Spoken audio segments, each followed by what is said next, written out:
My childhood's experience of Moomins are horrible. Not dumb, not stupid. Well,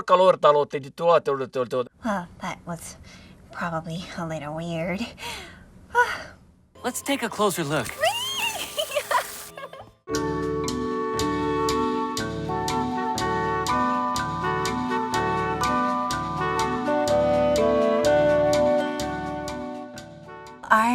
I was just so excited to hear about this project because I grew up watching the movies and reading all the books, and now I live far away from home, so this project just felt really, really close to home.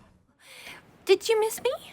I grew up in Sweden, and Tove Jansson, even though she was Finnish, she spoke Swedish, so they were originally written in Swedish, and they're still very famous in Sweden. I just thought it'd be a fun thing to be a part of, and the world that she created is so amazing.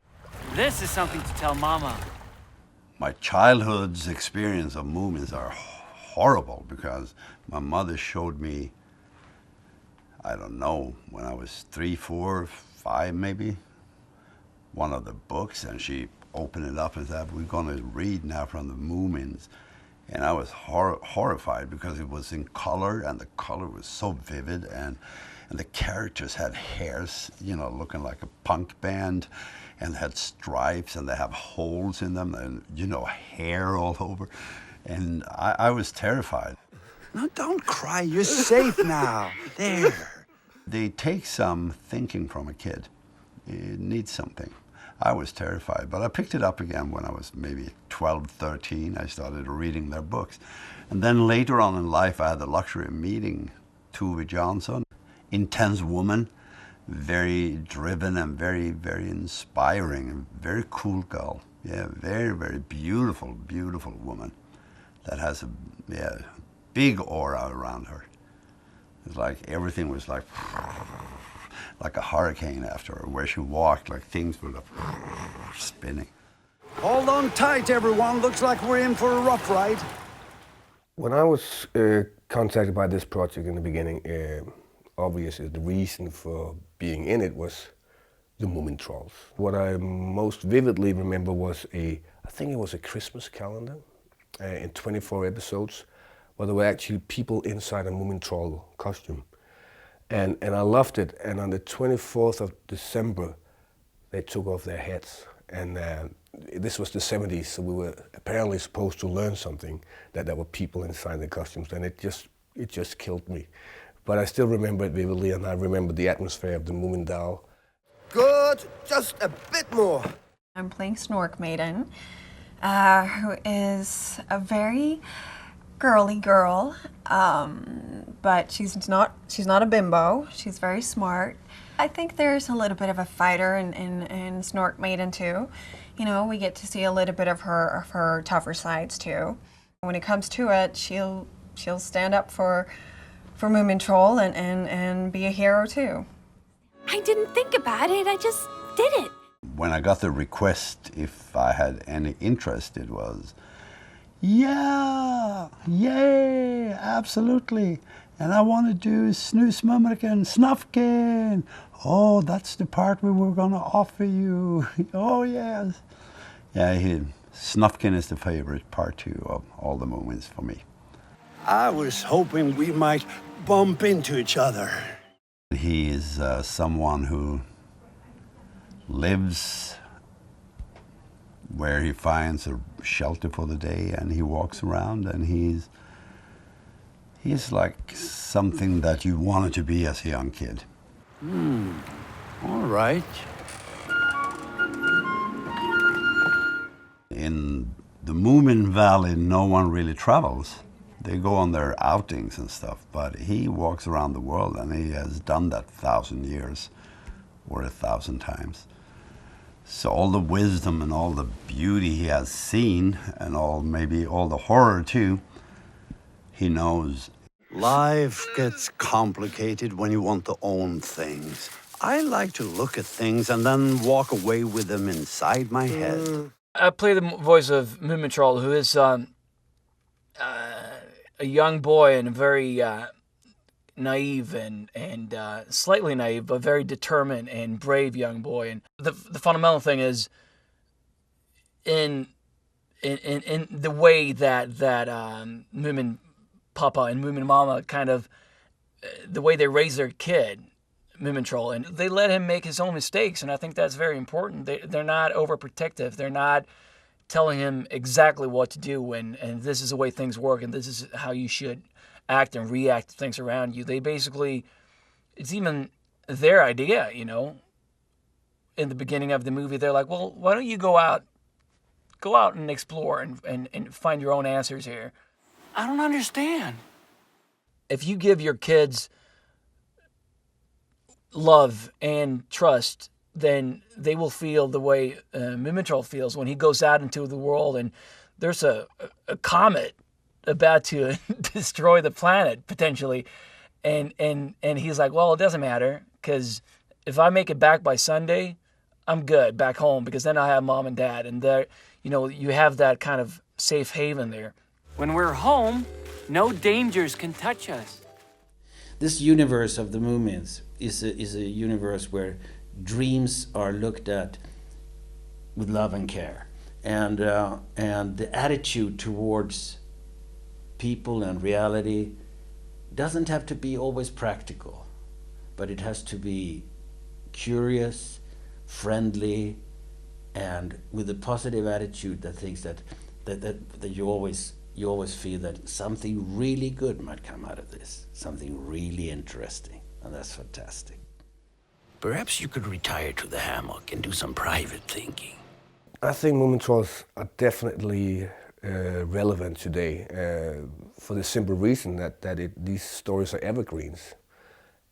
It's a little like Winnie the Pooh. It's philosophy on a very, very high level, but for kids and adults as well. And it's nothing better than to lie in the bed and reading out loud from a book about the Moomintrolls, and you go through your own childhood, and your kids, they go through something else. So I think it's here to stay. You tell him! Go on! Go on! The whole Moomin story, it's a classic, and it's still relevant today because it's dealing with issues and feelings that, you know, is still accurate. So it's timeless.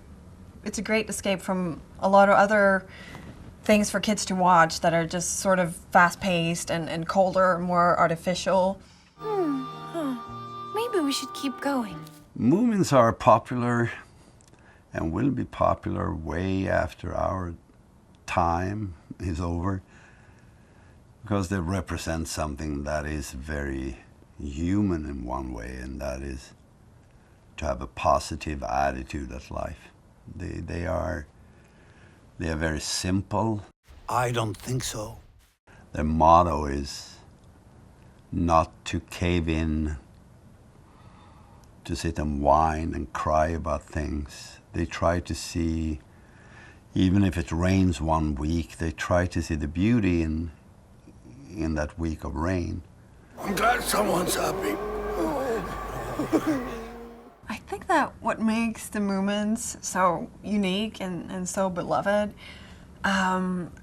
is the incredible warmth that this character has, the amount of love. And I also think that they have really, really great values. It's all about taking care of each other and respecting each other and understanding each other's differences. Help that monster! Slime ball! I remember watching the Moomins as a kid, and I just remember that I always wanted to hug them and like touch the tails. And I really remember feeling really at ease. There's something that's so forgiving about them. You know, watching it now, it takes me back to that same feeling. It's just very, very peaceful, and it's a happy place. Oh, it's perfect. I love it. I think it's a special world because it's so small. It's a little valley with some fantastic creatures that you can relate to, and at the same time they can go on a journey for 10 minutes and they're on the other side of the world, or they're on a star or on a planet somewhere. So everything is possible in their universe, and you still think that you belong inside the universe as well. It's not enormous, but they can go everywhere. Perfect. Let's say these buns are the larger planets. The sugar bowl can be the sun. This bit of bread is the Earth. It's something that we can relate to. It's very human. It's very naive. They deal with the big questions of life in a very naive way. Not dumb, not stupid, but just basically a naive approach. And I think that's something that every kid in the world can relate to and start just joining that adventure. There's too much adventure for me. Since it's so incredibly human and humane, the material, it also allows every character, even if they're grumpy, even if they're strange or have oddities, they are just as much worth as anybody else. And you accept them with their oddities, and you treat them like everybody else. Oh, listen here, young man. Science is no joking matter. I refuse to stand here and be insulted. Nobody's flawless, maybe except the mother, because she's such a magnificent character that you can't believe that she can exist. But especially the father, he's a dreamer, and he sometimes have no clue about reality. But he's gonna be fine anyway, and all those dreams that are not realistic, they're allowed to be there. For the love of waffles, I can't understand it. How have I collected so much junk over the years? It reminds me of my kind of growing up in Stockholm, because my home was also very open. They have all these weird people, you know, like Sniff and Snork Maiden and Snork, who basically stay with him, some for a while, some forever. And growing up, my home was kind of like that. We had this guy who came to stay with us. He was supposed to be with us stay with us for a little while, and he ended up staying with us for 14 years. Well, strike me pink. It doesn't matter who you are, or what your background is, or why you come to them. If you're just a good person, they invite you in and take care of you, you know? The feeling that there's something meaningful in every meeting and in every exchange, and something wonderful can come out of that. You flat-foot liberty-gibbet! You're as ugly as crumbled wrapping paper! They are so smart. They have reduced everything into simplicity. And I think if we human beings really sat down and looked at life, we're here for a short moment, and then we die. As the old blues song says, we're just here for a short moment and then we die.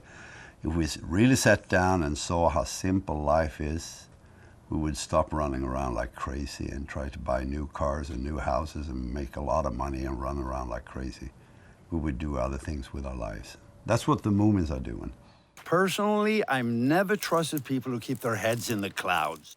If there is a special Moomintroll philosophy, I guess it's there will never be a problem so big that you can't solve it. And I think that's a nice lesson to teach your kids. Off we go! Night fell, but they didn't want to spend the night down on the seabed. Come, maybe we can sleep up here. They decided to stay up on a cliff that had probably been a small island before the sea disappeared.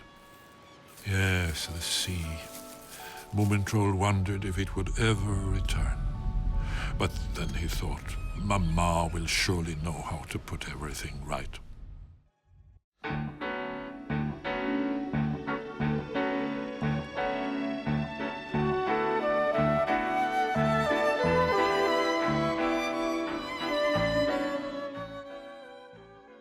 What do you think?